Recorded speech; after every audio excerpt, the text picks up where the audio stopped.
जय हिंद स्टूडेंट्स। देखिए, आज हम लोग एक नया सीरीज शुरू कर रहे हैं और यह सीरीज है आपका 120 गोल्डन रूल्स का। हम लोग ये 120 गोल्डन रूल्स को पूरे डिटेल में हम लोग स्टडी करेंगे। आपने देखा होगा कि बहुत से टीचर इस चीज को पढ़ाते हैं, लेकिन आप गौर किए होंगे कि सारा रूल्स वो लोग क्या करते हैं कि बिल्कुल शॉर्ट में पढ़ाते चलते हैं, यानी कि एक ही दिन में कई कई रूल्स पढ़ा देते हैं। लेकिन हम लोग ऐसा नहीं करेंगे। हम लोग क्या करेंगे कि जो भी चीज हम लोग पढ़ेंगे पूरे डिटेल में पढ़ेंगे। हर रूल को हम लोग डिटेल में पढ़ेंगे। उससे रिलेटेड कोई भी क्वेश्चन एग्जाम में छूटना नहीं चाहिए। तो हम लोग सबको डिटेल में पढ़ते हुए चलेंगे और आज आपका ये पहला रूल है, रूल 1 है। ठीक है, तो चलिए इसको हम लोग आज डिस्कस करते हैं और क्या है इसमें, ये कौन सा रूल है, कैसा है, सब इसको हम लोग देखते हैं। ठीक है, तो चलिए स्टार्ट करते हैं। देखिए, हमने यहाँ पर कुछ सेंटेंस लिखा है। इस सेंटेंस को जब आप देखिएगा तब आपको पता चलेगा कि यहाँ पर इन सारे सेंटेंस में देखिएगा दो सेंटेंस का मिश्रण है। यानी कि दो क्लॉज यहाँ पर है। ठीक है, तो जब आप देखिएगा तो आपको देखिए एक चीज आपको यहाँ पर नजर आएगा। ये देखिए यहाँ पर लिखा हुआ है रोहन न्यू। यहाँ से यहाँ तक देखिए आपका एक क्लॉज है। ये वाला जो पोर्शन यहाँ से यहाँ तक लिखा हुआ है ये आपका एक क्लॉज है। यहाँ से यहाँ तक ये एक क्लॉज है। और दूसरा क्लॉज देखिए यहाँ पर ये दैट आपका कंजंक्शन है। और कंजंक्शन की सहायता से यहाँ पर देखिए एक दूसरा क्लॉज लिखा हुआ है। देखिए यहाँ पर दो क्लॉज लिखी हुई है। एक क्लॉज ऐसी है जो कि बिना कंजंक्शन के लिखी गई है और एक क्लॉज ऐसी है जो कंजंक्शन के साथ लिखी गई है। तो यहाँ पर दैट आपका कंजंक्शन है और दैट के साथ एक क्लॉज लिखी गई है। ठीक है ना, इसमें भी वही बात है, यहाँ भी वही बात है। देखिए यहाँ पर भी क्या बात है कि यहाँ से यहाँ तक देखिए ये जो लिखा हुआ मोहन इनवाइटेड देम पर्सनली, ये वाला पोर्शन देखिए यहाँ से यहाँ तक एक क्लॉज लिखी गई है। ठीक है, और दूसरी क्लॉज देखिए ये कंजंक्शन के साथ लिखी गई है। यहाँ पर ये बट है और बट कंजंक्शन के साथ यहाँ पर ये दूसरी क्लॉज लिखी गई है। अब एक बात समझिएगा, वैसी क्लॉज जो बिना कंजंक्शन के लिखी जाती है उसको हम लोग कहते हैं मेन क्लॉज। तो ये जो यहाँ पर लिखा हुआ है रोहन न्यू, ये आपका मेन क्लॉज है। ये बिना कंजंक्शन के लिखा गया है तो इसको हम लोग बोलेंगे मेन क्लॉज। तो जो क्लॉज बिना कंजंक्शन के लिखा जाता है उसको मेन क्लॉज कहते हैं। यहाँ पर ये वाला भी पोर्शन देखिए, ये भी आपका मेन क्लॉज है। यहाँ पर ये जो लिखा हुआ है ये आपका मेन क्लॉज है। तो जो क्लॉज बिना कंजंक्शन के सहायता से लिखी जाती है उसको हम लोग कहते हैं मेन क्लॉज। और जो क्लॉज कंजंक्शन की सहायता से लिखी जाती है उसको या तो सबऑर्डिनेट क्लॉज कहते हैं या कोऑर्डिनेट क्लॉज कहते हैं। याद रखिएगा, जो क्लॉज कंजंक्शन की सहायता से लिखी जाती है उसको या तो हम लोग सबऑर्डिनेट क्लॉज कहेंगे या कोऑर्डिनेट क्लॉज कहेंगे। अब कोई भी क्लॉज कोऑर्डिनेट होती है या सबऑर्डिनेट होती है ये कैसे हम लोग डिसाइड करेंगे तो ये हम लोग देखेंगे अभी। लेकिन पहले ये जान लीजिए कि ये जो यहाँ पर लिखा हुआ ये आपकी सबऑर्डिनेट क्लॉज है।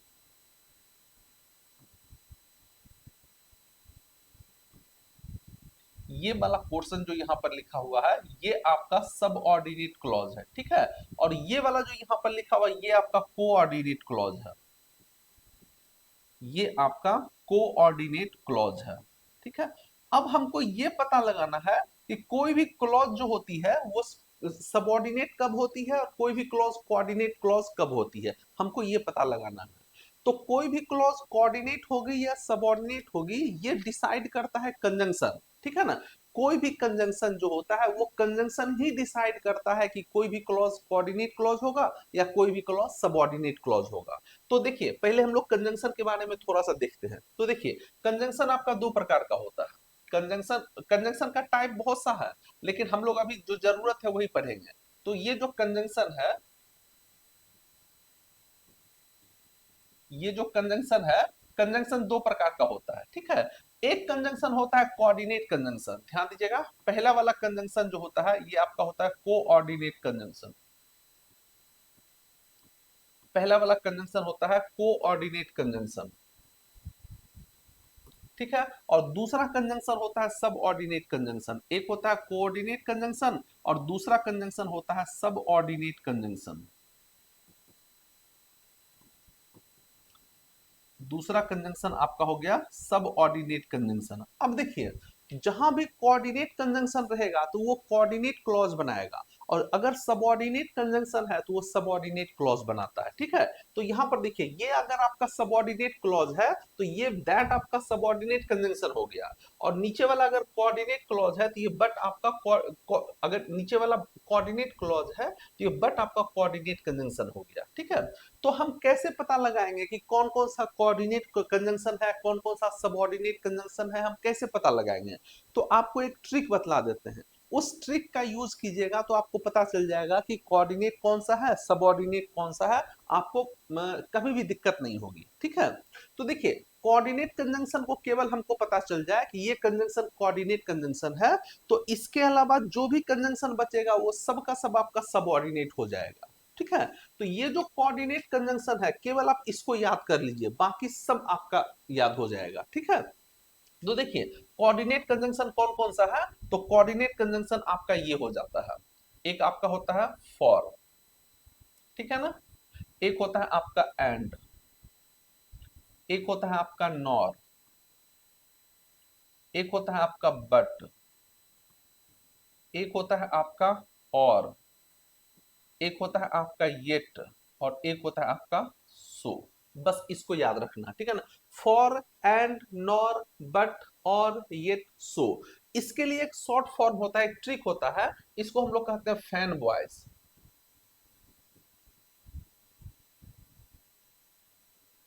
इसको हम लोग कहते हैं फैन बॉयज। बस केवल आप फैन बॉयज को याद रखिए, ये जो फैन बॉयज होता है ये आपका कोऑर्डिनेट कंजंक्शन होता है, आपको केवल फैन बॉयज को याद रखना है। फैन बॉयज कहने का मतलब एफ से फॉर हो गया, ए से एंड हो गया, एन से नॉर हो गया, बी से बट हो गया, ओ से और हो गया, वाई से येट हो गया, और एस से सो हो गया। तो केवल फैन बॉयज को याद रखिए, फैन बॉयज आपका कोऑर्डिनेट कंजंक्शन होता है, और इसके अलावा जो भी कंजंक्शन होगा सबका सब आपका सबऑर्डिनेट कंजंक्शन होगा, ठीक है। तो केवल आपको ये फैन बॉयज याद रखना है, इसके अलावा सारे कंजंक्शन सबऑर्डिनेट कंजंक्शन होते हैं, ठीक है। बस इतना ही याद रखना है। जैसे अगर कहीं पर दैट लिखा हुआ रहे तो ये आपका सबऑर्डिनेट कंजंक्शन हो जाएगा, ठीक है ना। अगर कहीं पर आपको एज लिखा हुआ रहे, ठीक है ना, कोई भी कंजंक्शन हो जाए, अगर कहीं पर आपको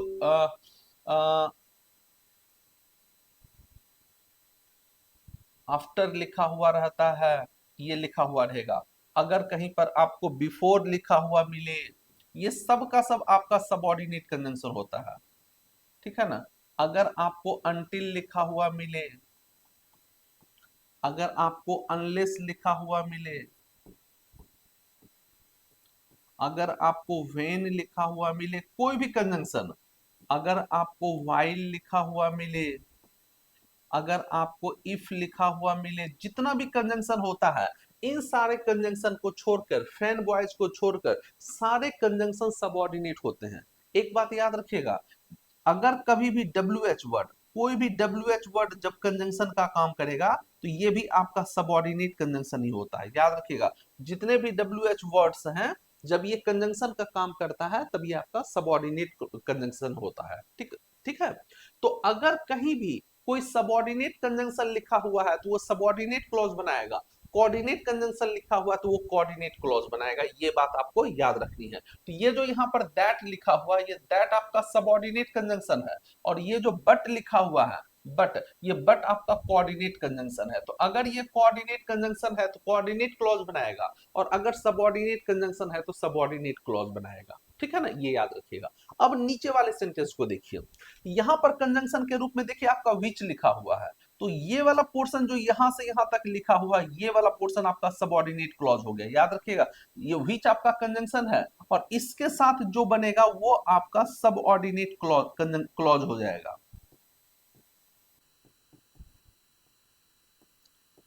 ये आपका सबऑर्डिनेट क्लॉज हो गया, ठीक है। अब देखिए, ये आपका इसके अलावा जो बचा वो मेन क्लॉज हो गया, यहां पर मेन क्लॉज को अलग अलग कर दिया गया है।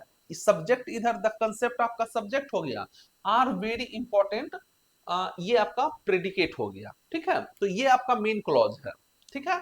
तो यहां पर देखिए मेन क्लॉज को अलग अलग कर दिया गया है, यहां पर मेन क्लॉज सब एक ही साथ है ऊपर में। अब आइए अपने पॉइंट पर, तो अब आप पहचानना सीख गए होंगे कि मेन क्लॉज किसको कहते हैं, सबऑर्डिनेट क्लॉज किसको कहते हैं, कोऑर्डिनेट क्लॉज किसको कहते हैं, ये बात याद रखिएगा, ठीक है। अब एक बात समझिए, देखिए, पहला वाला केस में देखिए, ऊपर वाला केस में, फर्स्ट केस में देखिए मेन क्लॉज आपका पास्ट में है। ये जो मेन क्लॉज लिखा हुआ है, ये मेन क्लॉज आपका पास्ट में है। मेन क्लॉज आपका पास्ट में है। दूसरा वाला केस में भी देखिएगा तो मेन क्लॉज जो लिखा हुआ है ये भी आपका पास्ट में है।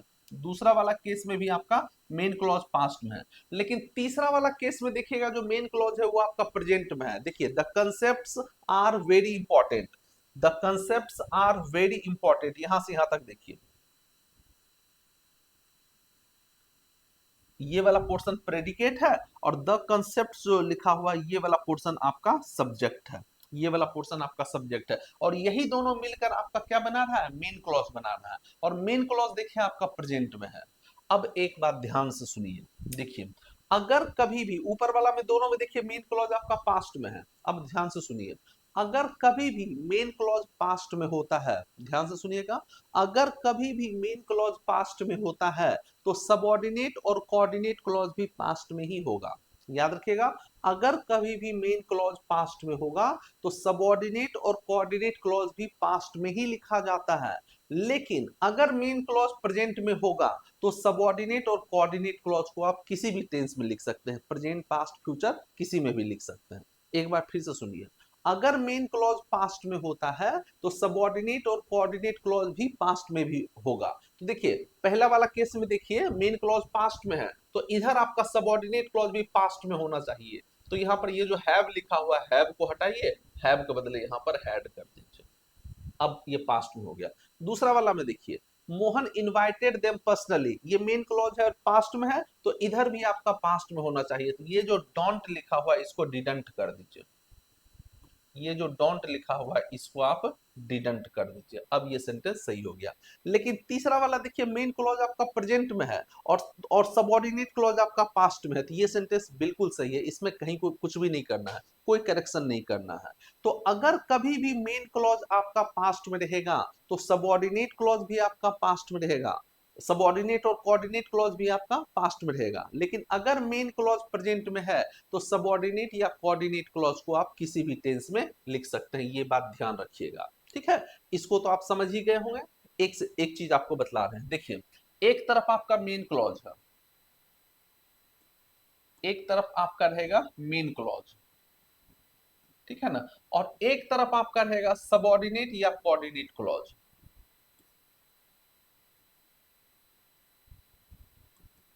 एक तरफ आपका रहेगा या तो सबऑर्डिनेट रहेगा या नहीं तो कोऑर्डिनेट क्लॉज रहेगा। मेन क्लॉज, सबऑर्डिनेट या कोऑर्डिनेट क्लॉज। अब समझिएगा, अगर मेन क्लॉज आपका पास्ट में होता है, ध्यान रखिएगा, अगर मेन क्लॉज आपका पास्ट में होगा तो सबऑर्डिनेट और कोऑर्डिनेट क्लॉज भी आपका पास्ट में ही होगा, ये भी आपका पास्ट में ही होगा। याद रखिएगा, अगर मेन क्लॉज पास्ट में है तो सबऑर्डिनेट और कोऑर्डिनेट क्लॉज भी पास्ट में ही होगा। लेकिन अगर मेन क्लॉज आपका प्रेजेंट में है, मेन क्लॉज प्रेजेंट में रहेगा तो सबऑर्डिनेट और कोऑर्डिनेट क्लॉज को आप किसी भी टेंस में लिख सकते हैं। आप इसको प्रेजेंट में भी लिख सकते हैं, आप इसको पास्ट में भी लिख सकते हैं और आप इसको फ्यूचर में भी लिख सकते हैं, दोनों में से किसी में भी लिख सकते हैं, ठीक है ना। अब किसी के दिमाग में ये आ सकता है कि अगर मेन क्लॉज आपका फ्यूचर में रहेगा तब, तो चाहे प्रेजेंट रहे या फ्यूचर रहे एक ही बात होता है, ठीक है। तो याद रखिएगा, अगर मेन क्लॉज आपका पास्ट में है तो सबऑर्डिनेट और कोऑर्डिनेट क्लॉज भी पास्ट में होगा। लेकिन अगर मेन क्लॉज आपका प्रेजेंट में है तो सबऑर्डिनेट और कोऑर्डिनेट क्लॉज को आप किसी भी टेंस में लिख सकते हैं, ठीक है। एक सेंटेंस लिखते हैं, देखिए हमने एक सेंटेंस लिखा, हमने एक सेंटेंस लिखा,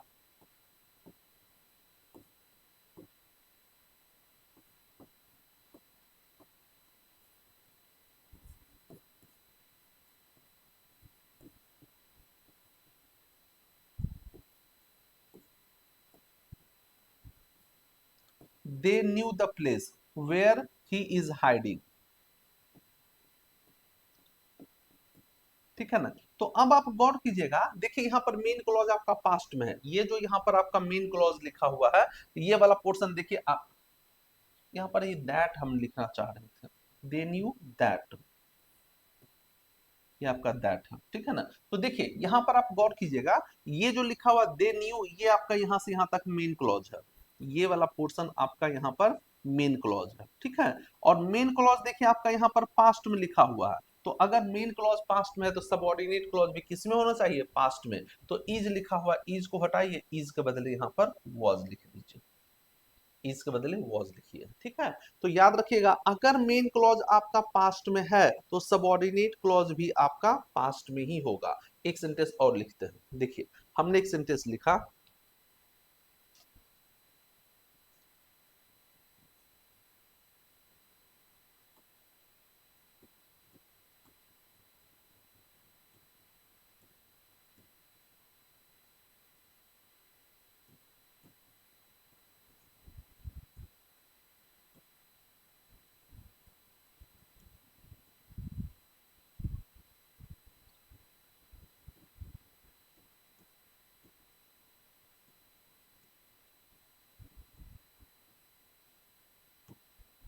देखिए हमने लिखा है the place where he was hiding is known to me, ठीक है।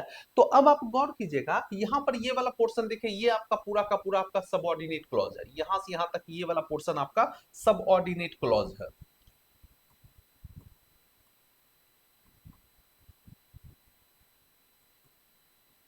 ये जो लिखा हुआ है ये आपका सब ऑर्डिनेट क्लॉज है, ठीक है। और ये वाला उसके अलावा जो भी बचा हुआ आपका मेन क्लॉज है, क्योंकि वो बिना कंजंक्शन के लिखा हुआ है।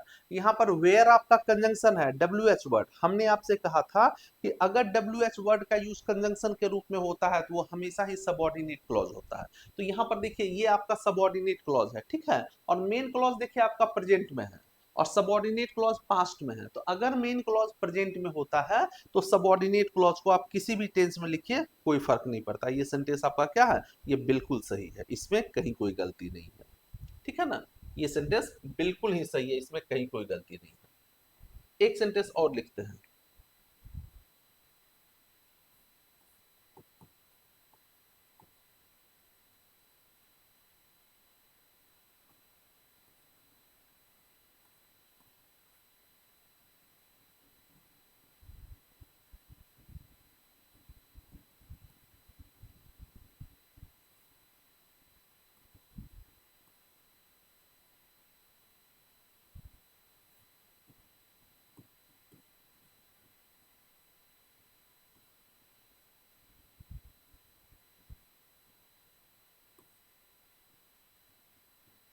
आपको ये बताना है यहाँ पर तीनों में से क्या होगा, वर्क्स होगा, वर्कड होगा, या विल वर्क होगा।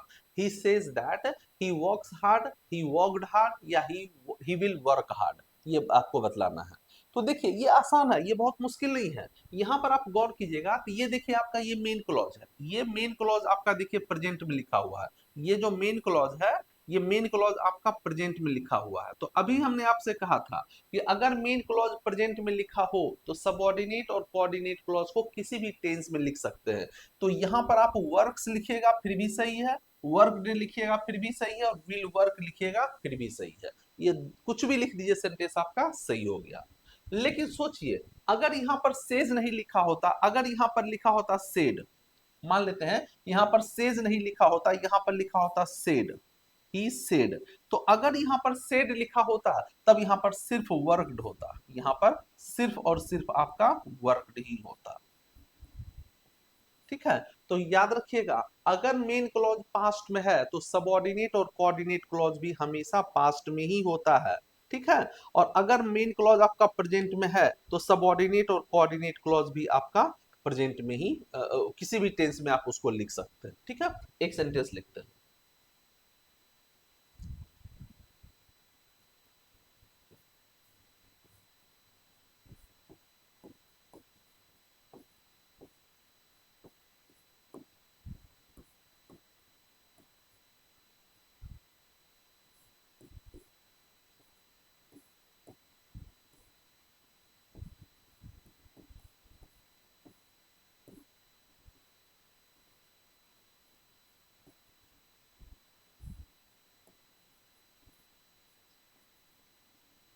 देखिए हमने लिखा है the boy said to me that he will always help me. तो अब देखिए आप यहाँ मेन क्लॉज आपका पास्ट में है, यहाँ पर जो हमने ये मेन क्लॉज लिखा है the boy said to me, ये यहाँ से यहाँ तक देखिए ये वाला पोर्शन आपका मेन क्लॉज है, ये वाला यहाँ से यहाँ तक मेन क्लॉज है, और ये मेन क्लॉज देखिए आपका पास्ट में है, ये जो मेन क्लॉज लिखा हुआ है ये मेन क्लॉज आपका पास्ट में है। तो अगर मेन क्लॉज पास्ट में होता है तो सबऑर्डिनेट क्लॉज भी आपका पास्ट में ही होता है। तो ये जो यहाँ पर विल लिखा हुआ है, ये विल आपका यहाँ पर गलत हो गया, विल के बदले आप यहाँ पर वुड कर दीजिए, विल के बदले वुड कर दीजिए, सेंटेंस आपका क्या हो गया, सही हो गया। ये बात याद रखिए, ठीक है ना। एक सेंटेंस और लिखते हैं।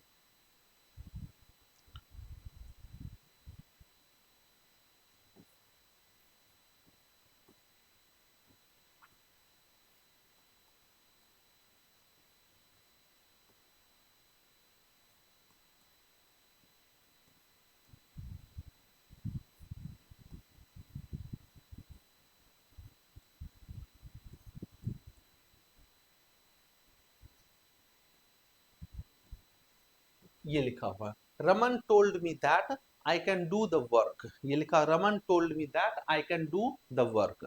अब आप यहाँ पर ध्यान दीजिएगा, ये जो आपका मेन क्लॉज है, ये जो यहाँ पर लिखा हुआ रमन टोल्ड मी, ये यहाँ से यहाँ तक देखिए आपका ये मेन क्लॉज है, और मेन क्लॉज ये देखिए आपका पास्ट में लिखा हुआ है, ये जो मेन क्लॉज है ये आपका पास्ट में लिखा हुआ है, तो सबऑर्डिनेट क्लॉज भी आपका पास्ट में ही होना चाहिए। तो ये जो कैन लिखा हुआ, कैन को हटाइए, कैन के बदले यहाँ पर क्या कर दीजिए, कुड कर दीजिए, सेंटेंस आपका सही हो गया। कैन के बदले कुड कर दिए, सेंटेंस आपका सही हो गया। एक सेंटेंस और देखिए, हमने लिखा,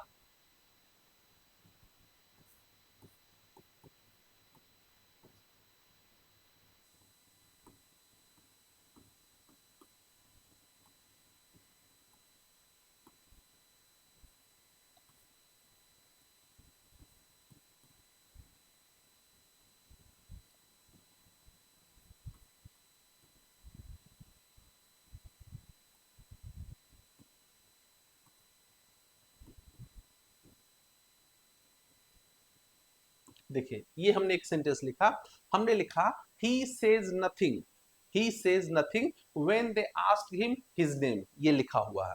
तो आप देखिएगा कि ये जो मेन क्लॉज लिखा हुआ है, ये देखिए ये मेन क्लॉज आपका प्रेजेंट में लिखा हुआ है, ये यहाँ से यहाँ तक देखिए आपका ये मेन क्लॉज है, ये वाला पोर्शन आपका यहाँ पर मेन क्लॉज है, ठीक है ना। और मेन क्लॉज देखिए आपका प्रेजेंट में लिखा हुआ है, ये जो मेन क्लॉज है ये मेन क्लॉज आपका प्रेजेंट में लिखा हुआ है, ये जो मेन क्लॉज है ये आपका प्रेजेंट में लिखा हुआ है। और हमने क्या पढ़ा था कि अगर मेन क्लॉज प्रेजेंट में होता है तो सबऑर्डिनेट क्लॉज को आप किसी भी टेंस में लिख सकते हैं। तो यहाँ पर ये वाला देखिए पास्ट टेंस में लिखा हुआ है, ये जो सबऑर्डिनेट क्लॉज लिखा हुआ है ये आपका पास्ट टेंस में लिखा हुआ है, यहाँ से यहाँ तक ये जो सबऑर्डिनेट क्लॉज है ये वाला पोर्शन आपका पास्ट टेंस में है।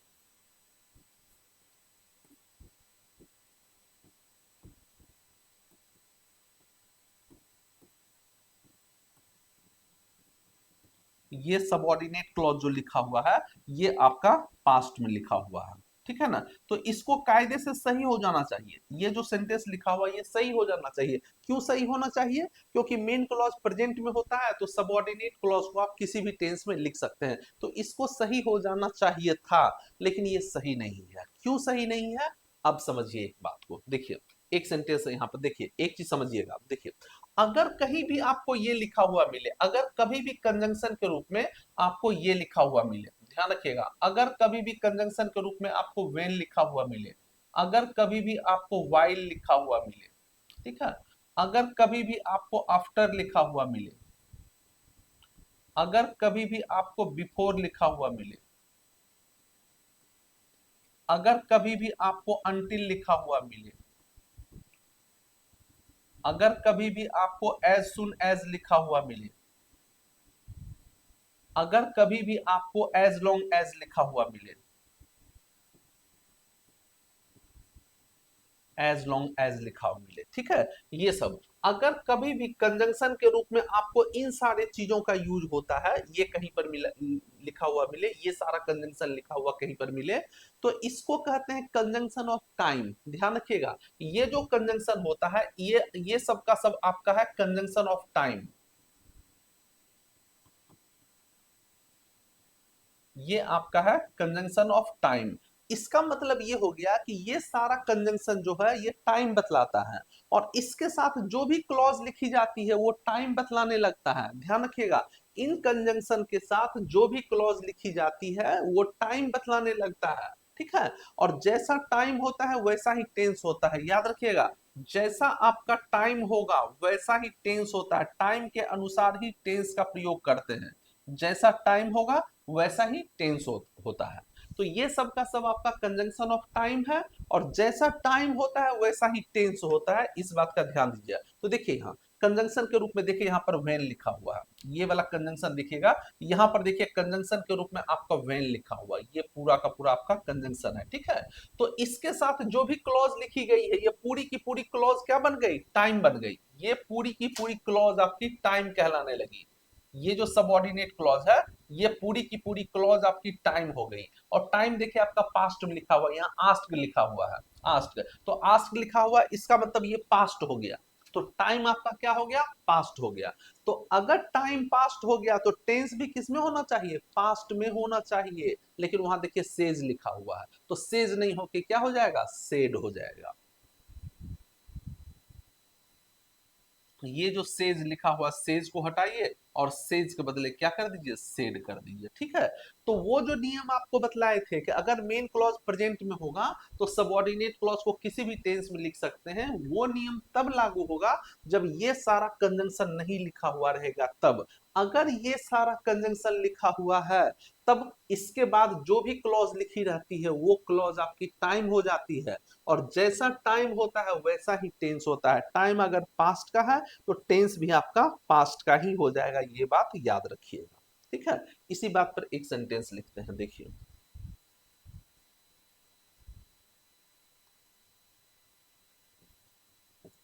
हमने एक सेंटेंस लिखा, some people feel sad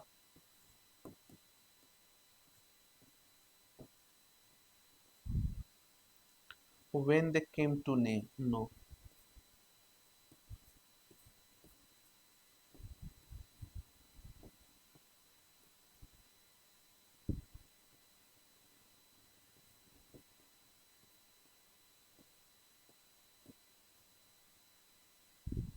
about the incident।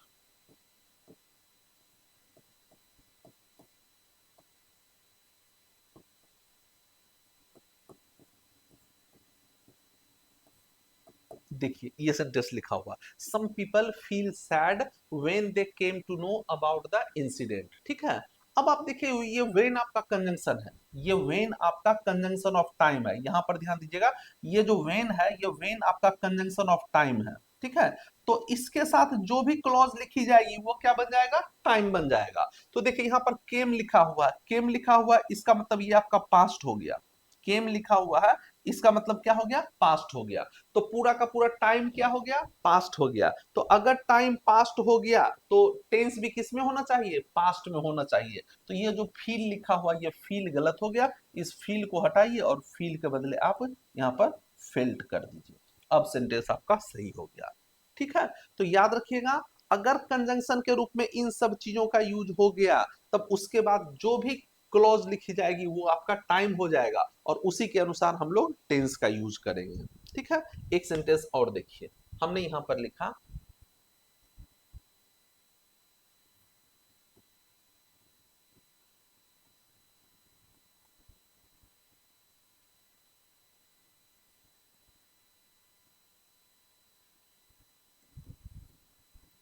हमने लिखा अंटिल द हेल्प अराइव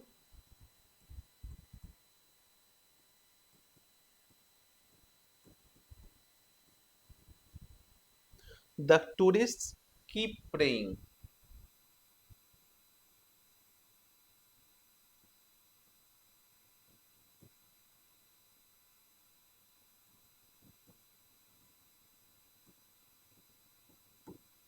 लिखा हुआ until the help arrived the tourist keep praying. कह रहा है कि जब तक मदद आ नहीं गई तब तक वो लोग पर्यटक लोग जो थे वो प्रार्थना करते ही रह गए, ये लिखा हुआ है, ठीक है ना। तो आप देखिए ये जो अनटिल लिखा हुआ है, अनटिल आपका कंजंक्शन ऑफ टाइम है, तो ये पूरा का पूरा क्लॉज आपका टाइम हो गया, ये जो पूरा का पूरा क्लॉज है, ये पूरा का पूरा क्लॉज आपका यहाँ पर टाइम हो गया, ठीक है। और टाइम देखिए आपका ये पास्ट में, ये पास्ट में लिखा हुआ, अराइव्ड लिखा हुआ है, तो अराइव्ड लिखा हुआ है, इसका मतलब ये आपका पास्ट में हो गया, ये जो टाइम हो गया ये टाइम आपका पास्ट में हो गया। तो अगर टाइम पास्ट में हो गया तो टेंस भी किस में होना चाहिए, पास्ट में होना चाहिए। तो ये जो कीप लिखा हुआ, कीप को हटाइए, इसको पास्ट में कर दीजिए, केप्ट कर दीजिए, कीप को हटाकर यहाँ पर केप्ट कर दीजिए, अब सेंटेंस आपका क्या हो गया, सही हो गया, ठीक है। तो ये बात याद रखिएगा, अगर मेन क्लॉज पास्ट में हो तो सबऑर्डिनेट क्लॉज भी पास्ट में होता है, लेकिन अगर कंजंक्शन के रूप में वो सारा लिखा हुआ रहे तब जो भी क्लॉज बनेगा वो टाइम हो जाएगा और टाइम के अनुसार ही टेंस होगा, ठीक है। तो ये आपका रूल 1 था, ये पहला रूल था। तो आज भर हम लोग इतना ही रखते हैं, एक दिन में एक ही रूल पढ़ेंगे, ऐसा नहीं है कि एक ही दिन में 10 रूल हम लोग पढ़ लिए, कुछ भी समझ में नहीं आया। अब आप इस रूल्स की मदद से कोई भी क्वेश्चन सॉल्व कीजिएगा, आपका हो जाएगा, एक भी क्वेश्चन नहीं छूटेगा। तो हम लोग एक एक करके पूरे डिटेल में पढ़ेंगे सारे रूल्स को, ठीक है। तो आज भर हम लोग इतना ही रखते हैं, फिर मिलते हैं अगले दिन, तब तक के लिए बाय, टेक केयर। और अगर यहाँ तक आपने वीडियो देख लिया तो एक बार शेयर कर दीजिएगा, आप अपने दोस्तों में एक बार कोशिश कीजिए शेयर करने का, ठीक है। तो आज भर इतना ही, थैंक यू।